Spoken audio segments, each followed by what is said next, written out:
Mike Beer in New York, the second of 3 graded stakes races on this big Saturday card at Aqueduct is race number 8, the Top Flight Handicap, a grade 2, going 1 mile and a 16th on the inner for older fillies and mares.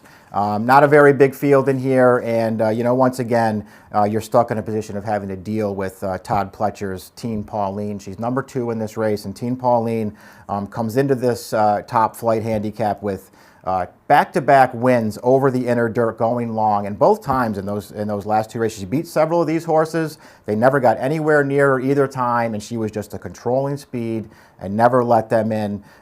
You know, I look at this race, and then I saw that she was entered.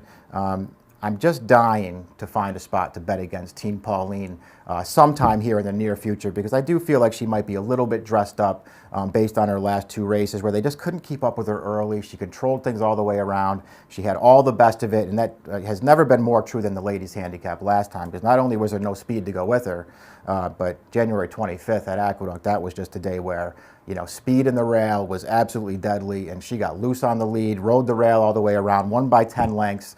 It was very visually impressive, but she had a lot of things in her favor that day, and so I'm looking for a chance upcoming soon, I hope, to bet against this horse. Maybe it will be Saturday. It does sort of feel like I might have to wait for another day. She's just, you know, quite frankly, she's facing many of the same horses that she's been facing in her last 2 starts, and it just might be a situation where it's not the right time to go against her at a short price. To me, I could never take any of the horses that she's been beating in her last couple of starts. I guess if I had to take one of them, it would be Royal Lahaina, who's the other Pletcher horse in this race. And you know what? She just got a disastrous trip and ride last time. Not only was that the day where you had to be on the inside and up close, but you know, for whatever reason, she was rated. She was 4 wide throughout. Cornelia Velasquez just took her under a stronghold and gave her no chance.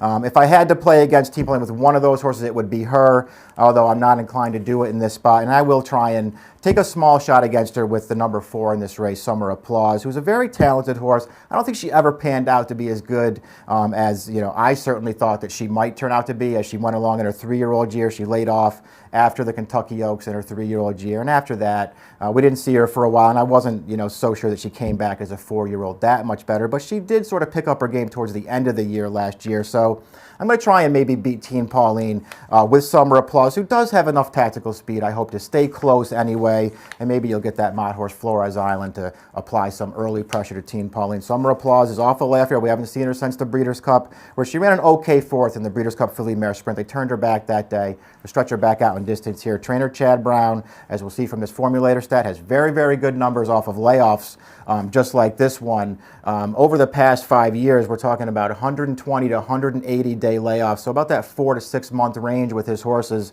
When they come back off of a layoff like that, 25 for 66, that's 38%. Over the past 5 years, a 251 RI. You're doing okay with these horses. Summer Applause, as a matter of fact, has been off for exactly 120 days since her last start. I'm hoping that somebody at least makes Teen Pauline race a little bit in the earlier middle stages of this race, and that'll give Summer Applause, I think, a fair chance to run her down. If Summer Applause can be right up on her flank, maybe from somewhere around the 5/16 or quarter pole, I think that she could outfinish Teen Pauline. We'll see what happens. They're my only 2 horses that I'm going to use in the pick 4 here, and they're the 2 horses that I like in this race, but maybe a little better price than Summer Applause. I'll try her to beat Teen Pauline. It's not that many ways to go in the grade 2 Top Flight. If you want to play it from home, you can do that with DRF bets, of course. $125 sign-up bonus is in play right now if you sign up. So don't miss this. The Top Flight Handicap. It's one of 3 graded stakes races at Aqueduct on Saturday. Good luck.